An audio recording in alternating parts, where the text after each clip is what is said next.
하지 않고 나머지를 구하는 방법에 관한 정리입니다. 그러니까 학생들한테 나머지 정리가 뭐냐고 물어보면 뭐 나머지를 정리한다는 둥 뭐 이상한 얘기 하거든요. 저기서 말하는 정리는 심지어 정리 정도는 그 정리도 아닙니다. 무슨 뜻이에요? 증명된 사실이라는 뜻이죠. 증명되기 이전이면 다르지 않나? 네. 이렇게 부르죠. 이건 이론. theorem 하면 증명된 사실. 그러니까 나머지에 관한 증명된 사실이다. 이런 뜻이죠. 뭐가 증명된 사실이냐? 아까 말씀드렸잖아요. 나눗셈을 하지 않고 나머지를 구할 수 있다는 거죠. 그런데 무조건 할 수 있는 건 아니고 다항식을 반드시 1차식으로 나눌 때만 할 수 있는 짓이에요. 뭐라고요? 다항식을 1차식으로 나눌 때만 할 수 있어요. 자, 근데 이걸 일반적으로 설명하면 되게 복잡하니까 예를 들어서 내가 fx를 x-알파로 나눈다고 할게요. 그럼 몫은 뭔지 모르니까 그냥 qx라고 하죠. 됐죠? 그리고 나머지는 반드시 무엇이 되어야 해요? 숫자가 되어야 해요. 왜냐면 나누는 식이 뭐니까요? 1차니까 나머지는 나누는 식보다는 차수가 더 작아야 되잖아요. 그럼 얘는 뭐가 될 수밖에 없어요? 상수가 될 수밖에 없잖아. 그치? 자, 이 식을 다룰 때 우리는 뭐가 문제냐면 얘가 뭔지를 모른다는 게 문제야. 근데 항등식의 특성상 얘가 뭔지를 모르면 얘랑 상관없이 0되게 만들면 되거든. 그러니까 qx의 식에 대한 영향력을 제로를 만드는 기법을 우리는 항등식에서 배웠죠. 00 외우지 말라 그랬죠. 그럼 수학 00 못한다고 알겠죠? 그러면 qx 앞에 있는 애가 0이 되는 값을 넣어야 될 거 아니야. 그래야 qx를 몰라도 우리가 이 식을 다룰 수 있는 거죠. 그러니까 당연히 뭘 넣어보고 싶다. x에 알파예요. 네, 알파. x에 알파를 넣어보고 싶다. a는 이렇게 쓸게요. 알파는 이렇게 쓸 거고. 그래서 f 알파가 될 거고 qx에 상관없이 0 만들려고 한 거니까 r 된 거잖아요. 당신들 지금 나머지 구한 거예요. 나머지가 뭐라는 얘기죠? f 알파. f 알파가 나머지라는 얘기지. 그럼 이제 다음과 같이 정리할 수 있을 겁니다. 아니, 한 번 더 해볼게요. ax 더하기 b 가지고. 두 번째. 아니, 저게 1차항의 개수가 1이 아닐 수도 있잖아요. 이런 걸로 나누면 어떡하죠? 선생님, 그러게요. 네. 자, 이랬을 때 나머지를 구하게 하려고 한다고 합시다. 마찬가지로 얘 1차니까 얘 상수겠잖아요. 근데 여전히 우리는 qx를 모르는 상태입니다. 그쵸? qx를 모르는데 qx를 모르니까 qx의 식에 대한 영향력을 없애버리고 싶은 거예요. 그럼 x에 뭘 넣고 싶다? 마이너스 a분의 b를 넣고 싶어요. 그러면 f 마이너스 a분의 b는 또 뭐가 되냐면 r이 됩니다. 그러니까 여러분들 둘 다 r을 구한 거잖아요. 나머지를 구했어요. 당신들 지금 나머지 나눗셈 했습니까? 나눗셈 안 했어요. 나눗셈 안 했는데 나머지를 구한 거잖아요. 그래서 나머지 정리는 나눗셈을 하지 않고 나머지를 구하는 방법에 관한 정리예요. 그 방법은 뭐라고 하면 될까? 정리가 검산식을 쓰고 어쩌고저쩌고 한다. 네, 괜찮아요. 괜찮은데 이걸 좀 더 간략하게 정리하면 결국 선생님이 x에 넣었던 건 뭐예요? 제수인 1차식을 0이 되게 하는 값이었어요. 그래서 제가 다음과 같이 이야기할게요. 제수인 1차식을 0이 되게 하는 x의 값을 p제수인 다항식에 대입하면 나머지를 얻을 수 있다. 괜찮은 것 같습니까? 이건 좀 중요한 문장이니까 정리해 줄게요. 누가 물어보면 이렇게 답변하면 박수를 쳐줄 거예요. 무슨 말인지 알겠죠? 네. 제수인 1차식이 0이 되게 하는 x의 값을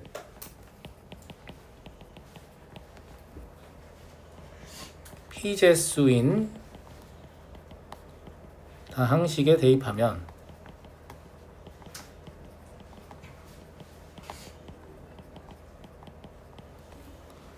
나머지를 얻을 수 있다.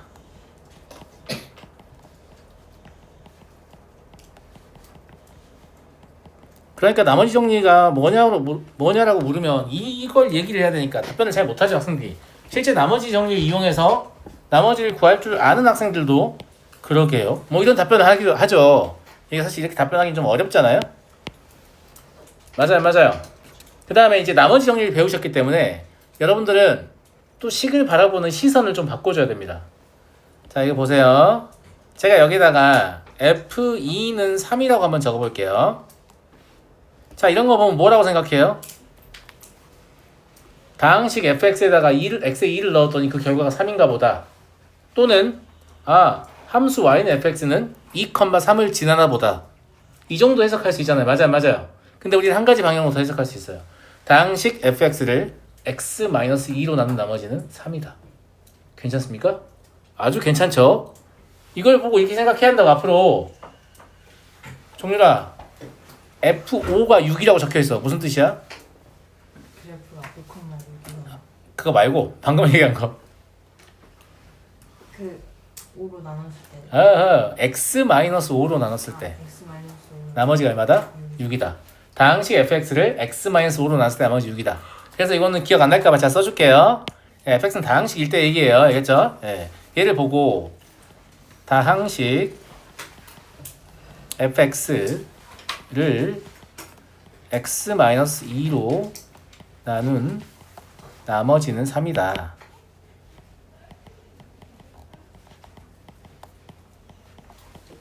이렇게 읽을 줄 알아야 나머지 정리를 진짜 잘 이해한다고 볼 수 있는 거죠.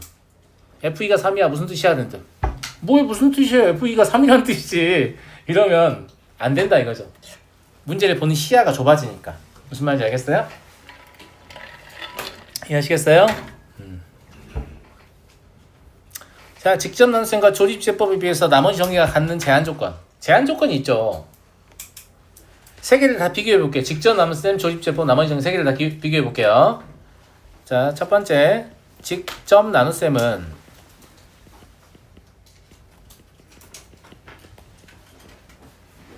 모든 종류의 나눗셈에서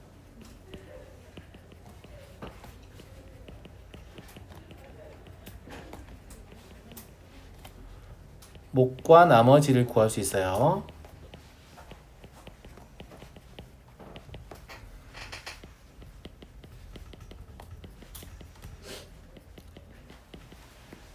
제일 좋은 거 아니냐? 이제 모든 상황에서 문제를 해결해 주는 기법을 우리가 이제 수학적으로는 보통 일반적 해법이다 이렇게 얘기를 하거든요. 근데 일반적 해법은 모든 문제를 다 풀 수 있는 대신 귀찮은 게 정상이야. 무슨 말인지 알겠지? 일반적 해법은 항상 문제를 풀 수 있으나 이거 알았으니까 나는 모든 걸 다 풀 수 있으니까 얘만 알아야지 라고 생각하면 남들보다 자꾸 문제를 느리게 풀게 된다는 특성이 있다는 거야. 물론 알긴 알아야지. 왜냐면 필요하면 이렇게 해서 답을 내야 될 거니까. 무슨 말인지 알겠죠? 예. 그 다음에 조립제법은 제한 조건이 하나 생기죠.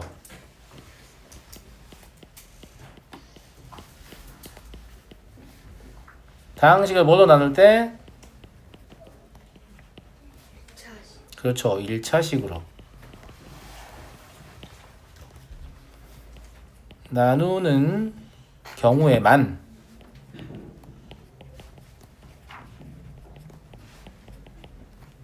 얘도 목도 구할 수 있고 나머지도 구할 수 있죠.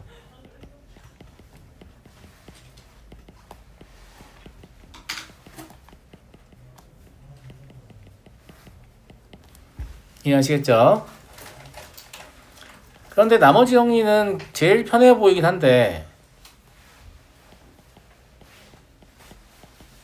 조립제법과 유사한 제한 조건을 가지면서 똑같이 1차식으로 나누는 경우에만 쓰고요.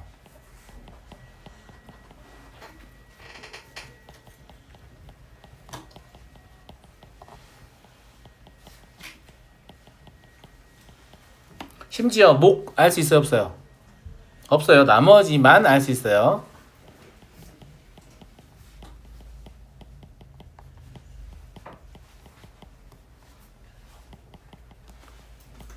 그러니까 여러분이 나머지만 필요한 게 아니고 목도 필요하다. 그러면 나머지 정리를 사용해서는 안 된다는 얘기죠. 그죠?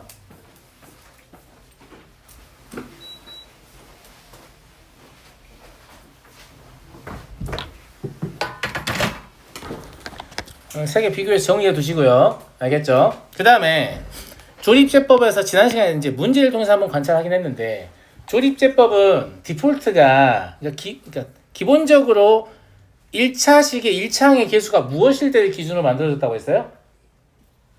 1일 때를 기준으로 만들어졌다고 했어요. 그래서 조립제법을 사용할 때 재수인 1차식의 개수가 1이 아니면 매우 주의해야 한다고 했어요. 몫이 변동되는 거 오늘 시험 본 거에서 확인하셨죠? 그걸 일반적으로 가볼게요. 문자 형태로 보고 무슨 말인지 알겠죠? 나머지 정리에 따르면 이걸로 난 나머지는 이게 0 되는 값이 a분의 b니까 여기다 뭐 넣을 거예요? a분의 b 넣을 거잖아요. 그러니까 이걸로 난 나머지도 이게 0 되는 값이 a분의 b니까 똑같이 여기다 뭐 넣을 거예요? a분의 b 넣을 거죠. 뭘 알 수 있어요? 1차항의 개수가 달라져 봐야 나머지 변한다 안 변한다? 안 변한다는 걸 알 수 있어요. 그러니까 fx를 x-1로 나누든 2 곱하기 x-1로 나누든 3 곱하기 x-1로 나누든 혹은 100분의 1 곱하기 x-1로 나누든 그 나머지는 변화 없이 항상 무엇이다? f1이다 라는 걸 알 수 있는 거예요. 무슨 말인지 알겠죠? 그러면 분명히 다른 나눗셈이잖아요. 수능 괜찮아? 분명히 다른 나눗셈이잖아요. 그럼 나머지는 왜 그대로예요? 달라지는 건 뭔데요? 몫이 변하죠. 그래서 몫이 어떻게 변하는지를 관찰해보자 이런 얘기예요. 이해하시겠어요? 자, fx를 ax-b라고 이걸로 나눴을 때 몫을 qx라고 하면 이때 나머지는 뭐가 되겠어요? r이라고 일단 쓸게요. 그죠? 예, 근데 나머지 정리에 따르면 이때 r이 뭐냐고요? f a분의 b죠. 이해하시겠죠? 예. 이때 얘가 p제수예요. 얘가 제수이고요. 얘가 몫이고 얘가 나머지죠. 이거 모르는 사람이 어디 있어요? 다 아는데. 그죠? 예. 그런데 제가 지금 검산식을 다시 쓸 게 아니고 x-a분의 b로 나눈다는 거 이렇게 변형해 보려고. 자, fx에서 ax-b를 a로 묶어낼게요. 그럼 a가 묶여져서 나오면 x-a분의 b만 남고, 그죠? 예. a를 뒤로 보내면 aqx가 될 거 아니겠습니까? 이렇게 되겠죠. 이때도 당연히 r은 얼마냐면 fa분의 b예요. 똑같다니까요. 근데 이때 뭐가 달라진 걸 확인할 수 있냐면 얘가 p제수인 건 맞고 얘가 제수가 변했잖아요. 그러니까 몫이 변해버렸죠. 그리고 얘는 나머지 그대로인 거 확인되시죠? 몫이 다르구나 라는 걸 그냥 할 수 있잖아요. 검산식을 새로 쓴 게 아니고 이 식과 이 식은 수학적으로 같은 식입니다. 동일한 식이에요. 수학적으로 동일한 식이라니까 그냥 검산식의 측면에서 보면 제수와 몫이 변화가 좀 있는 거죠. 똑같은 식이니까. 정리하자면 다음과 같이 정리할 수 있을 거예요. ax-b로 나눈 몫하고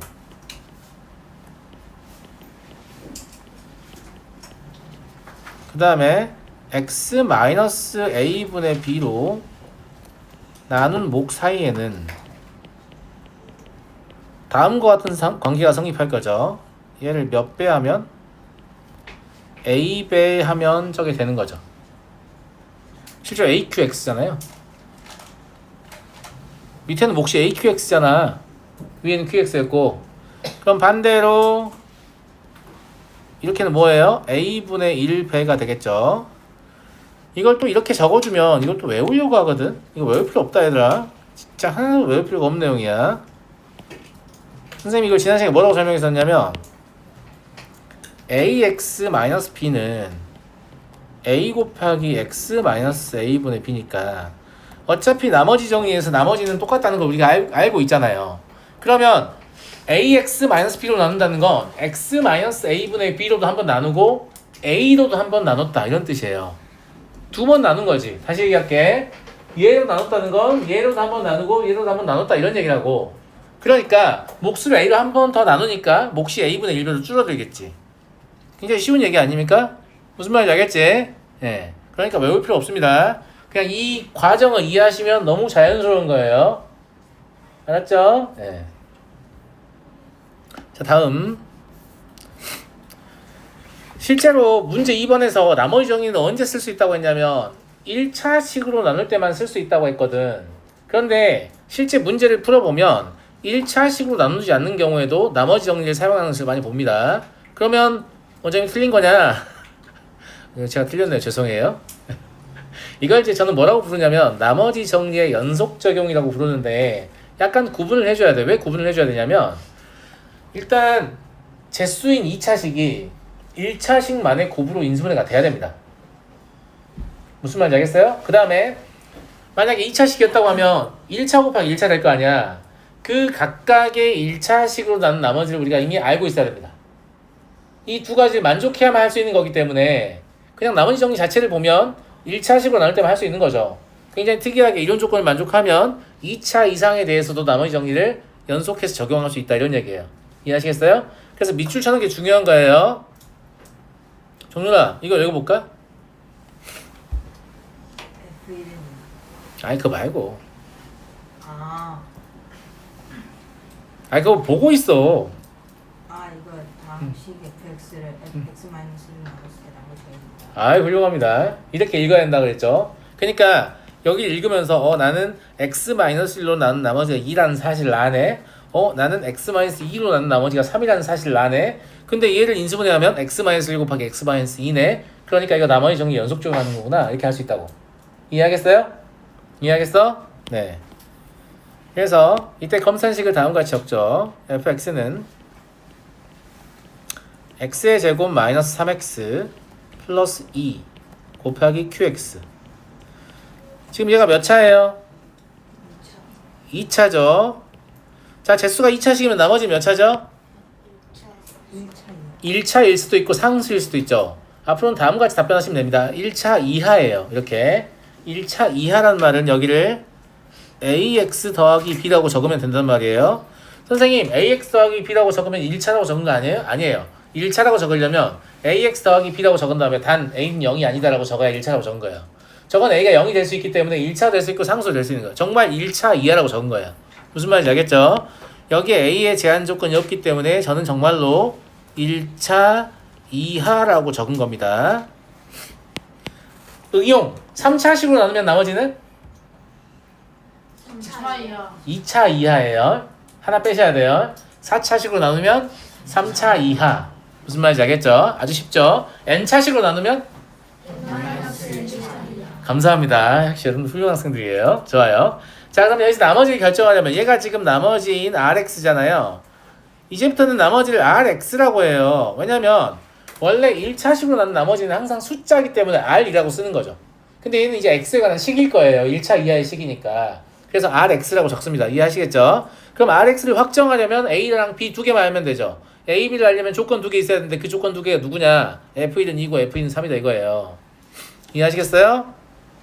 x에 1을 넣어보면 f1은 2라고 했으니까 2라고 쓰면 되겠죠. 근데 qx에 관계없이 재수인 2차식 0이 돼버리죠. 그럼 뭐가 돼요? a 더하기 b가 됩니다. 이해되시죠? 검산식에 그대로 넣은 거예요. 예. 그 다음에 x에다가 2를 집어넣으면 f2는 3이라고 했으니까 3은 뭐가 되겠어요? 2a 더하기 b가 됩니다. 이걸 연립해서 풀면 a는 1이고 b는 1이니까 rx는 x 더하기 1이구나 이렇게 아는 거라고. 뭐라고요? 나 부른 거 아니었어요?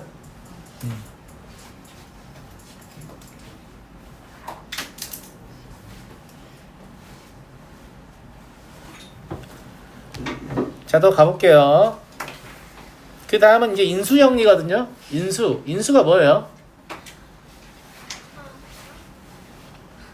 인수는 그냥 여러분들이 알고 있는 약수하고 똑같은 거예요. 약수합에서 배웠죠? 약수하고 또한 똑같다고 보시면 돼요. 약수 대신에 인수라는 표현을 쓸 뿐이에요. 그냥 식이니까 좀 구분하려고 그런가 봐. 약수라고 부르면 틀려요? 틀리지 않습니다. 심지어 약수라고 불러도 돼요. 예, 근데 인수라고 웬만하면 불러주세요. 알겠죠? 예.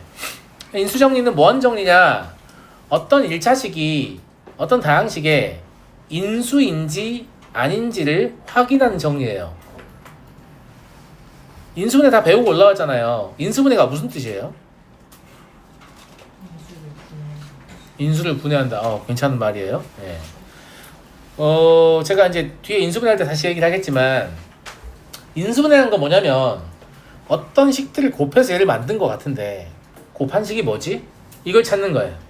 즉 곱셈의 결과에 대한 원인을 찾는 거예요. 그 원인이 되는 식을 인수라고 해요. 이해하시겠어요?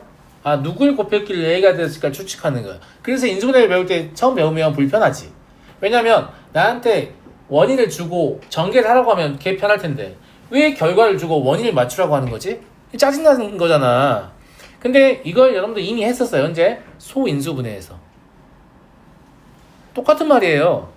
소인수분해는 소수인 인수로 분해한다는 뜻이에요.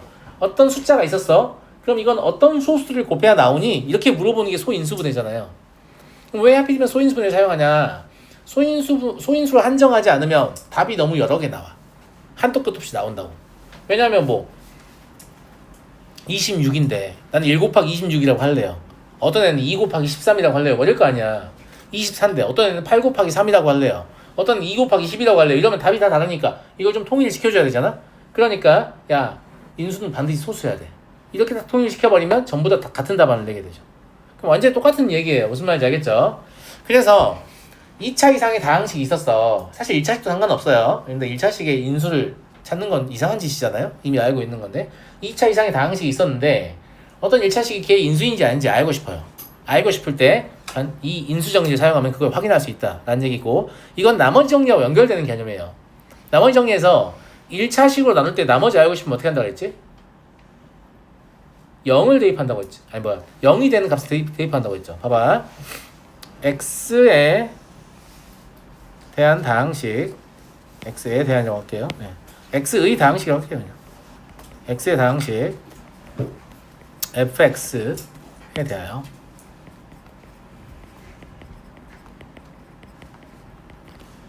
진영한테 물어봐야겠다. 진영아, 네? f 알파는 0이야. 뭐라고 읽을까? 뭐라고 읽을까? 이게 그니까 어. 잠시만요. 어. 아니 fx를 0으로 나눴을 때 나머지가 0이다. 아니 어? 아니 x로 나눴을 때 나머지가 0이다. x 마이너스 알파로. 저0 아니에요. x 마이너스 알파로 나누었을 때 나머지 0이다. 괜찮아요. 네, 굉장히 근접했죠. 이렇게 읽을 수 있어야 한다고 내가 그랬잖아요. 이걸 어떻게 읽게 된다고요? fx를 x 마이너스 알파로 나누었을 때 나머지가 0이다. 이렇게 읽게 된다니까요. 그런데 나머지가 0이다 대신에 우리는 어떻게 쓰기로 했죠? 나누어 떨어진다라고 쓰기로 했죠. 그러니까 fx는 x-알파로 나누어 떨어진다 라고 볼 수 있죠. 제가 지금 앞에다 적는 이 양쪽 화살표는 동치기호라고 지난 시간에 말씀드린 바 있습니다. 수학적으로 동일한 의미를 간다고. 알겠지? 그러면 얘를 다음과 같이 검산식을 쓸 수도 있겠네. fx는 x-알파 곱하기 qx이다. 왜? 나머지 0이니까. 그러면 x-알파랑 다른 거랑 곱했더니 누가 됐다는 얘기예요? fx 됐다는 얘기죠. 그럼 x-알파는 fx의 무엇이다? 인수이다. 인수이다. 무슨 말인지 알겠죠? 그래서 이걸 어떻게 읽어낼 수 있냐? 최종적으로는 x-알파는 fx의 인수이다. 이렇게 읽어낼 수 있는 거예요. 이해하시겠죠? 그럼 인수정리는 뭐 하는 정리야? 이거 하는 정리죠. 어떤 1차식이 다항식 fx의 인수인지 아닌지 확인하는 거예요.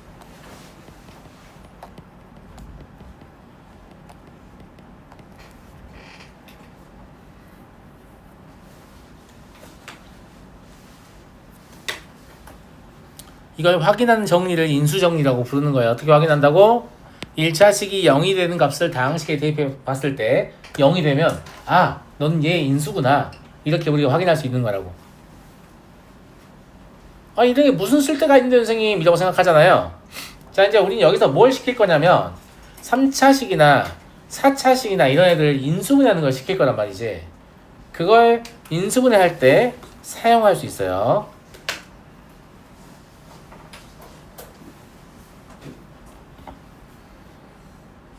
잠깐 쉬는 시간 드려야 될 것 같아요. 집중력 잃고 있는 것 같아서. 네, 잠깐 해서 끊고 갈게요. 5분만 쉬었다 할게요.